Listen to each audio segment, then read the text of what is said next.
Hey everybody, welcome to Arts Legacy Remix. I'm Fred Johnson, Artistic Coordinator for this event, this wonderful event that we do 7 times during the year, really celebrating the rich tapestry of culture in Tampa Bay. And with me here today are all of my colleagues who helped to make it happen. Now, you know that usually we're out on the river. We're usually out performing right next to Morsani Hall on our river stage. But obviously, we're not able to do that this month, but we're so excited to be able to bring it to you online. And the first sort of thread in the tapestry of that journey is the breath. We're honored to have you listen to the beautiful flute of Abasi, Abasi, who is a member of our community here for many, many, many years and who is now in Maryland, brings to us an understanding of the beauty of breath. So let's begin our arts and healing journey by listening to the mastery of Abasi.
So much, Abasi. Your music gives us a whole nother understanding of the power and beauty of breath.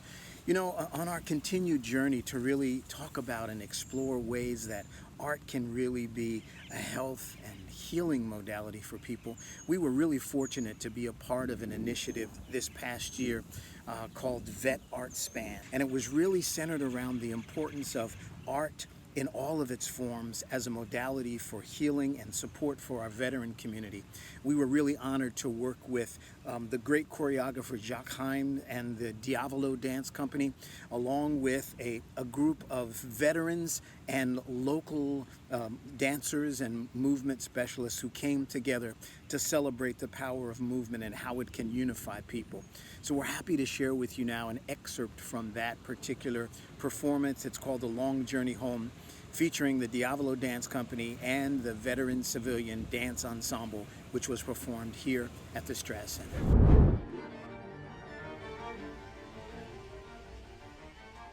At dawn, the ridge emerges massed and dune in the wild purple of the glowing sun, smoldering through spouts of drifting smoke that shroud the menacing scarred slope.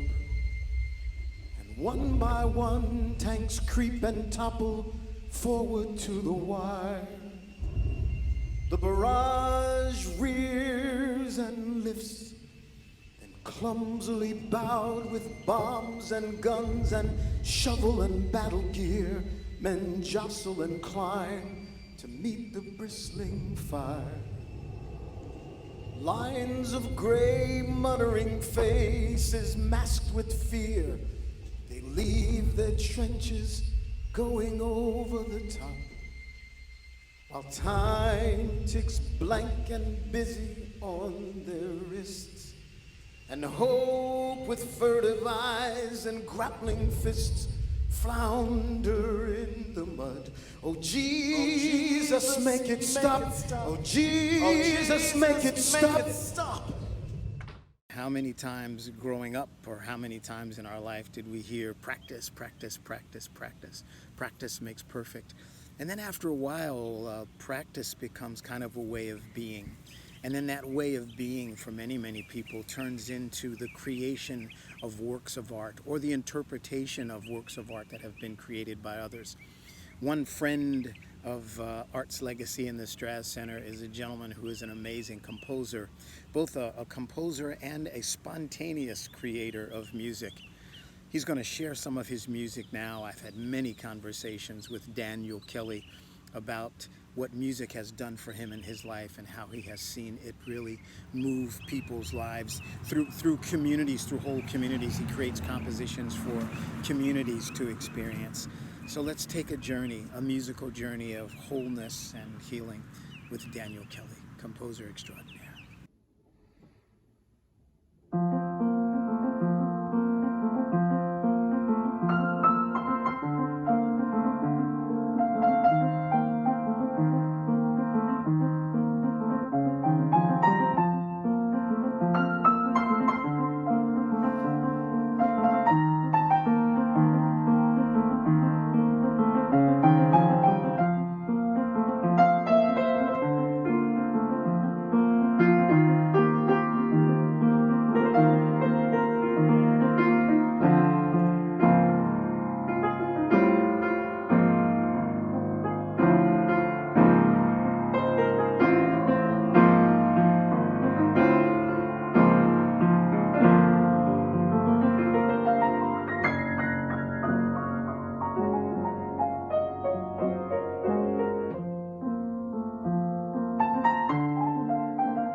We've really come to realize that it's an international understanding that art is a really, really important part of our health and well-being.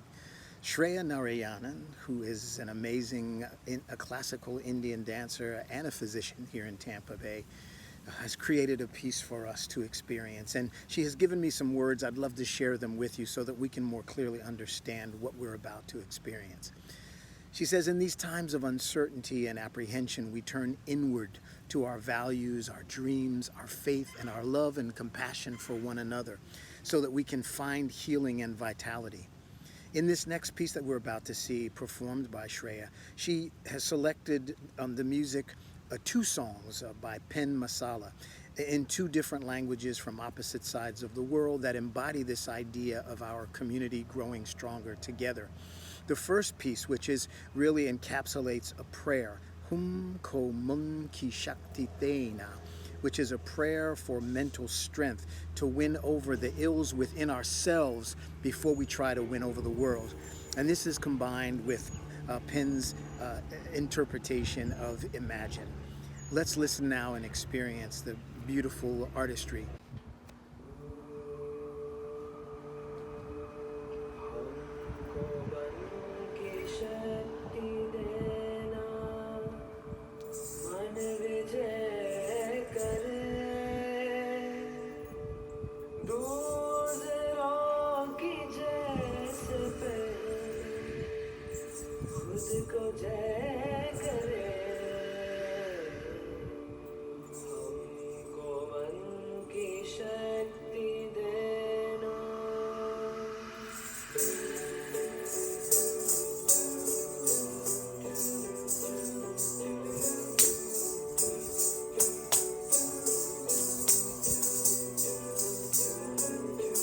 Imagine there's no heaven.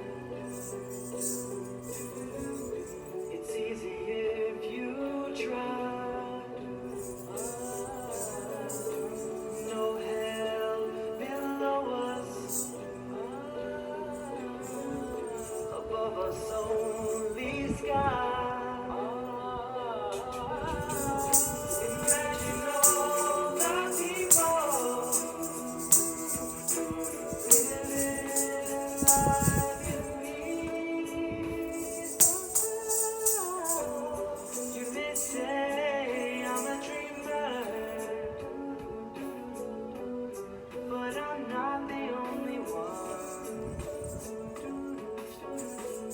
I hope someday you'll join us, and the world will be as one. हमको मन की शक्ति देना. Gianna Russo, who is the founder of the Yellow Jacket Press and is an award-winning poet, and by all accounts, with the people that we spoke to, has really been a poetic mentor for so many here. Her words are powerful and they are inspirational, and we have the opportunity to hear 2 of her poems today. And we will also hear from Miss Jennifer Samuel Chance, storyteller extraordinaire, who travels the country and travels the world, inspiring people to understand the importance of their stories and the importance of the telling and learning of each other's stories as an empowerment and as a way to heal the divisions and as a way to heal the misunderstandings in our world and empower us to be a united global community. Here first Gianna and then Jennifer. Because so much of our life right now revolves around taking safety precautions when we go to the grocery store, I thought I'd read you 2 grocery store poems set here in Tampa. The first is San Juan International Grocery on Hillsborough Avenue, and people from all over the world shop there. I see a woman in African dress examining prickly pears. Her breasts are bound tight with a sash.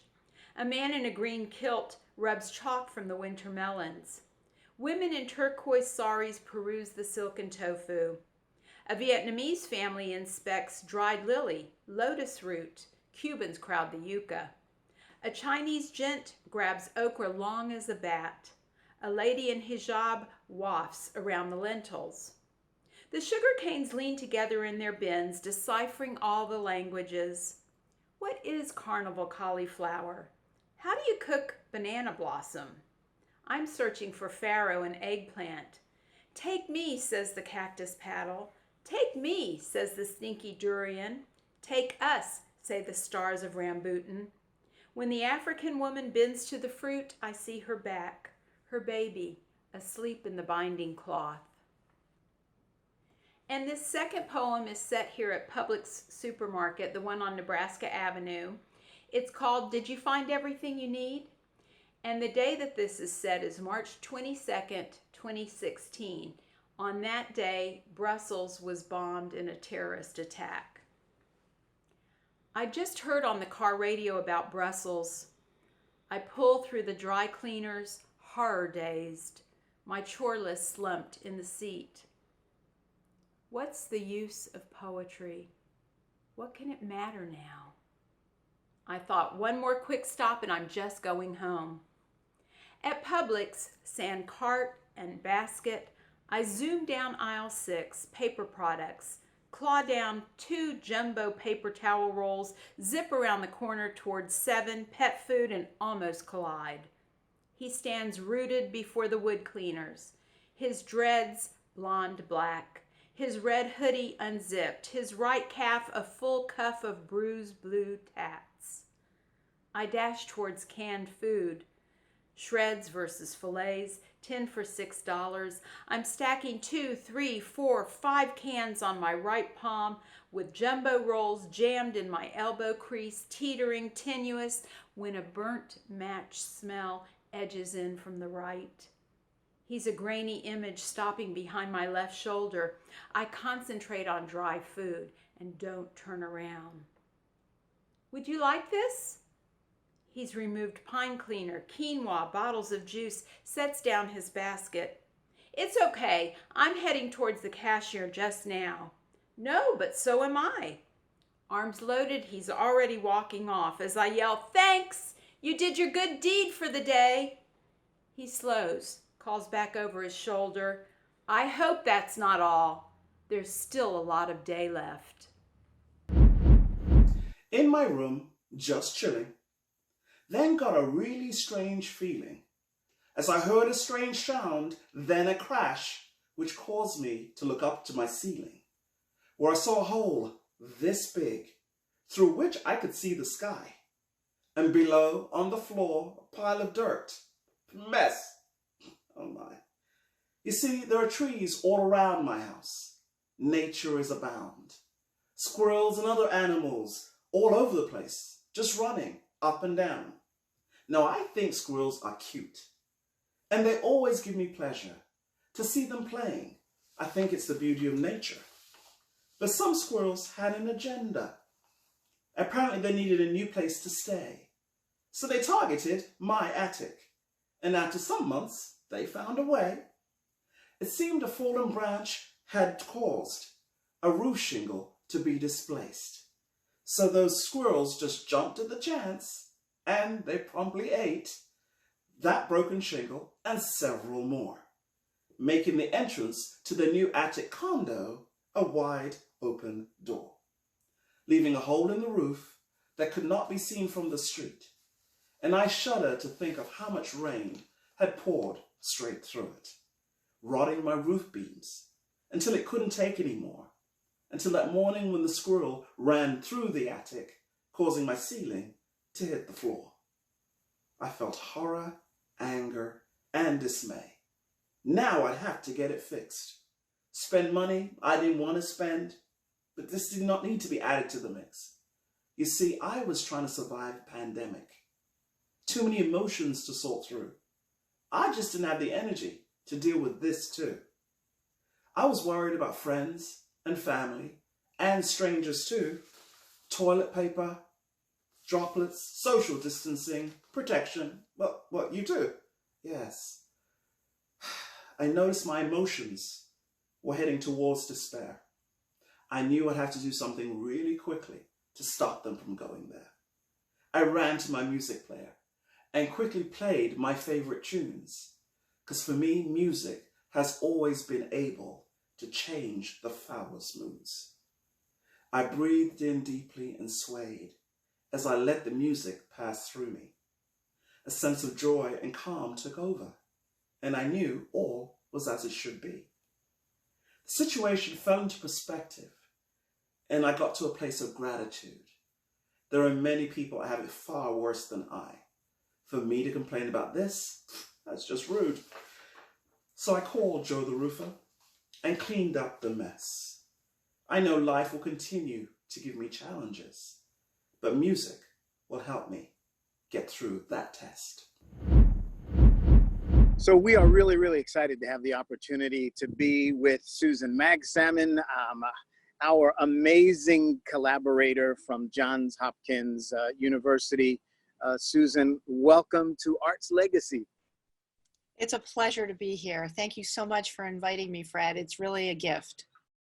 So along with Arts Legacy, the Straz Center, we have an arts and health initiative, which you have been so strongly responsible for helping us to shape and helping us to understand how, as an institution, we can really champion this message from both an aesthetic, if you will, and a research and science standpoint of view about the importance of art and healing. Can you share a little bit about your institute? I'd be happy to. Well, first of all, I'm a very big fan of yours, and I'm a very big fan of the Straz. And so it's really been a pleasure to work with you and with your whole organization to think about arts and health and well-being over the last several years. So I'm really grateful for that opportunity. The work that I do at Hopkins is in the School of Medicine. And I'm part of something called the Brain Science Institute, which is a very unique perch to be on. We're very interested in the neurobiology of the arts. So how does the arts change our brains and change our bodies? And when we know that, how can we use that knowledge to help inform physical health, mental health, well-being, and even learning?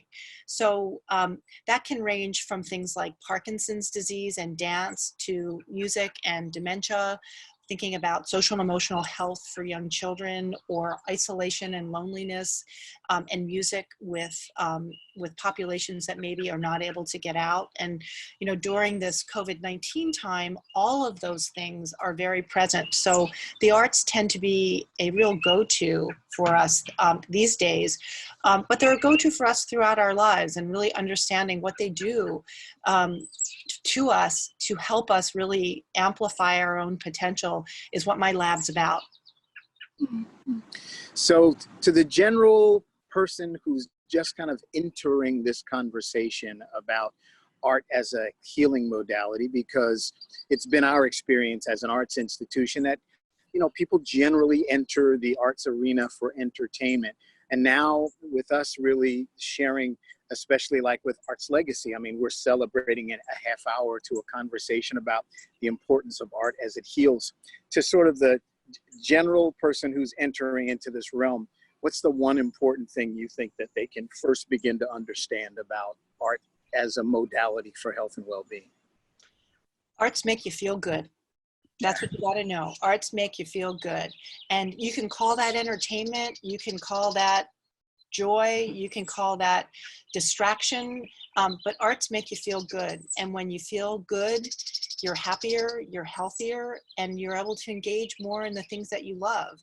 In the great indigenous traditions of spontaneously creating a piece of art or a thought concept or a memorable that has a medicinal quality to it, if I were to ask you, what is one word that comes to mind when you think of art and creating, what might that word be? Life. Life. So when we look with our eyes and see and feel all the essence of life, so much these days since we've been distant from each other, we've come to realize that it's the most important things, like breathing and looking into another's eyes, that have a whole new value as we journey through this life. So may we be committed to arting and allow ourselves to embrace creativity, to enrich ourselves and our community as we endeavor to heal in this life. Susan, thank you for all that you do, for your vision and your guidance as we move deeper into this journey at the Straz Center about art and healing. Thank you for the time and authentic dedication that you and all the folks there at Johns Hopkins put in to helping to more broadly tell a story and help us understand the importance of art as a healing modality and as something that brings us joy and brings us happiness. We look forward to many, many, many months of continuing work together. And I look forward to coming and seeing you. And I think Arts Legacy is life. So thank you so much for bringing it forward. And I'm looking forward to hearing more over the next couple months too. Thank you. Thank you. Best to you and your family and to everybody there in Baltimore. Thank you. Same. Be safe and be well, Florida.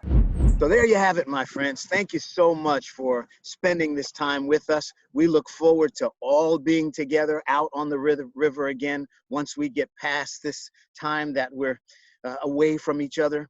Remember to really check in with the Straz Center's website.